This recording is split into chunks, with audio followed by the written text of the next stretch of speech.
Hello guys, karibuni tena katika channel yetu pendwa kabisa DMG Info 2. Kama unavyoona hapo ni strength inasoma 80% wakati quality inasoma 68%. So hapa nimetumia mkono peke yake, wala sijatumia satellite finder kuweza kupata hizi signal ambazo ziko strong. Kama ilivyo kawaida yangu, huwa nafunga tu kwa kutumia mkono. Cha msingi na cha kuzingatia ni hivi vitu ambavyo naenda kukuambia. So nifuatilie tu, hata wewe unaweza kufunga bila kutumia satellite finder, iwe ni Azam Dish au Dstv.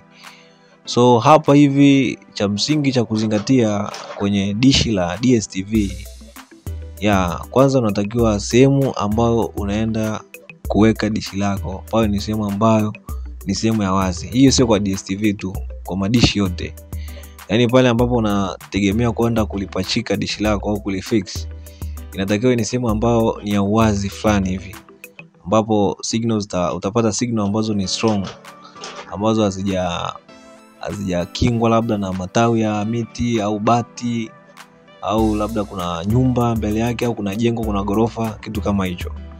So kwangu mimi hapa, mara ya kwanza nilikuwa nimefunga dish langu sehemu hii hapa kama unavyoona hapa, na hapa ilinisumbua sana kuweza kupata signal. Nilijitahidi sana, lakini zaidi sana nilipata strength ambazo zilikuwa zinapanda hadi 40, 36, 20 na kitu kushuka chini, na quality ilikuwa napata 8, 9, na ilikuwa ni 8, 15, 21 kizidi sana na itulia yani. Na saa nyingine inakuwa moja kabisa yani. Moja ambao some channels zinakuwa hazishiki kabisa. Kwa hiyo ikawa inaniyo vigumu sana yani. Ikawa inasumbua. Kwa hiyo ikabidi sasa hapa ni mwambie jamaa akate, tulihamishe na tuweze kuliweka sehemu ambayo ni wazi, kwa sababu jaribu kuangalia hapa nilikokuwa nimelifunga juu, kuna kama unavyoona ni matawi haya.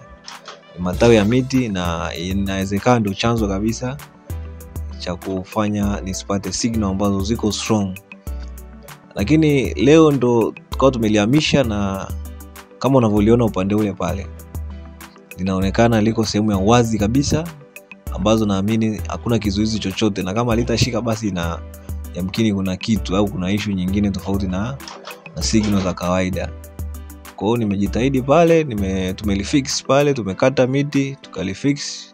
Dish unafunga popote tu, hata kama ni chini unalifunga fresh, ila tu uweke sehemu pia ambapo litasumbuliwa labda na disturbance labda ya watu, mazingira labda kama wanyama na kadhalika. Kwa hiyo sometimes unatakiwa unaangalia vitu kama hivyo. Although hapo unaweza ukaliweka chini likashika, lakini je, sehemu uliyoliweka ni salama? Unaweza likakaa bila kuguswa, unaweza ukashangaa ukalifunga kukuta watoto wanabembea, au kukuta ng'ombe labda anajisugua nini fulani hivi kama kijijini kwetu, naomba kama haya. Lakini jambo lingine la kuzingatia pale ambapo una set dish la Dstv, cha kwanza kabisa, hii cha kwanza tumeshasema kwamba ni eneo, mazingira ambayo unataka kulifix ile dish lako pasiwe na kizuizi cha aina yoyote, na hii nimesema ni kwa madishi yote. Lakini kingine ni mti wa dishi wa Dstv unatakiwa uwe engo 90. Hicho ni cha msingi cha kuzingatia, siwezi kukusumbua. Hicho cha msingi cha kuzingatia, na uhakikishe kwamba ile bomba inalosimama linasimama engo 90, yani inasimama wima. Ikinepa kidogo, ikilala, utahangaika kupata signal. Kama mimi ninavyotumia mkono tu kuseti dishi, itaniwa vigumu, tofauti na ambaye anatumia satellite finder, itakuwa afadhali angalau kwake. Lakini kwa kawaida unatakiwa ufunge kwenye 90, yani iwe vertical kabisa, isimame ile bomba unaloliona hapa. And then kingine, unatakiwa angalia uelekeo kama nilivyoliseti, yani uelekeo unatakiwa lisisimame sana, ile kama vile limelala fulani hivi, lakini libinuke fulani hivi kidogo. Yani hiyo ndo njia ya kulipatia signal. Na huu mti wa receiver wenyewe unakuwa vile umesimama, lakini unakuwa unalala kidogo fulani hivi. kama unalala fulani kidogo, na pia receiver kule juu haiuifix kama unavyoifix ile ya Azam.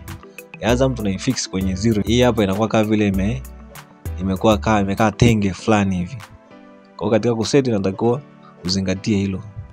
Kadri unavyozungusha receiver utakuwa unaona signals zinazidi kuongezeka au zinapungua. Kiseti kama ya Azam itakupa shida. Kwa cha msingi cha kuzingatia baada ya kufanya haya yote ni kuanza kuliadjust dishi lako taratibu, kushoto kulia chini juu taratibu. Hapa ilisumbui sana, ila cha msingi ni kuzingatia mambo ambayo nimetangulia kuyasema. Unaweza kufunga dishi popote pale bila kuita fundi, bila kutumia satellite finder au means yote. Ni idea tu. Na ni vizuri pia, mimi nasemaga siku zote kama ndo naanza kwa sababu sometimes maeneo yanatofautiana. Unaweza ukatoka huku ukakuta labda dishi wanalifungia uelekeo mwingine, japo ni uelekeo ule lakini sasa kutokana na mazingira labda umechanganyikiwa, mambo kama hayo. Ila cha msingi cha kuzingatia, kama unafika sehemu labda umeenda kufunga dishi, huo ni kama ujanja tu wa kuibia. Katika mtaani huko unaangalia dishi zinaelekea upande gani, hizo ambazo zimeshakusha kufungwa fresh, ni kama vile unaibia fulani hivi, lakini ni idea ambayo itakuwezesha wewe usije kwama kwenye shughuli yako ambayo unaenda kuifanya, especially kwa eneo ambalo hujui uelekeo. Japo inakuwa mara nyingi sana madishi yanakuwa na uelekeo linakozama jua. Kwa mfano Azam mwenyewe dishi litaelekea linakozama jua. Lakini ila la Dstv linakuwa kinyume chake, lakini ulalo kama vile limelala fulani. Ndio unachokumbuka, unatakiwa ukumbuke. Inakuwa na ulalo fulani, inakuwa kinyume chake yani. Japo unaweza kaliseti likawa linashika katika engo fulani, lakini hii ambayo ni automatic kabisa ambazo mara nyingi wanafungia watu ni kama ambao tumekwisha kuona. So kama unavyoona hapo, haya ndo mazingira ambayo nilikuwa nafunga dishi, ilibidi nikate midi na kadhalika. Siweza kuonyesha video yetu mwanzo hadi mwisho nilivyokuwa nafunga na kufanyaje, sababu siko na mtu wa kunisaidia hapa. All of all, ujuzi wako, utulivu, ubunifu unaweza kufanya wewe ukalifunga dishi lako bila kuita fundi, au kaenda kufanya hata kazi nje na wewe mwenyewe, kazi zako binafsi, kaenda kuwafungia majirani na issue kama hiyo. So usiache kusubscribe channel yetu. Kama una swali kuhusiana na Dstv Azam, unaweza ukacomment au pia ukanipigia simu kupitia namba 0759060986. Hii pia inatumika WhatsApp, unaweza ukanicheck WhatsApp. Asante kwa kuwa nami tangu tulipoanza, na mimi nitakuwa umejifunza jambo. Usiache kusubscribe channel yetu, inajulikana kama DMG Info 2. Hadi wakati mwingine, bye.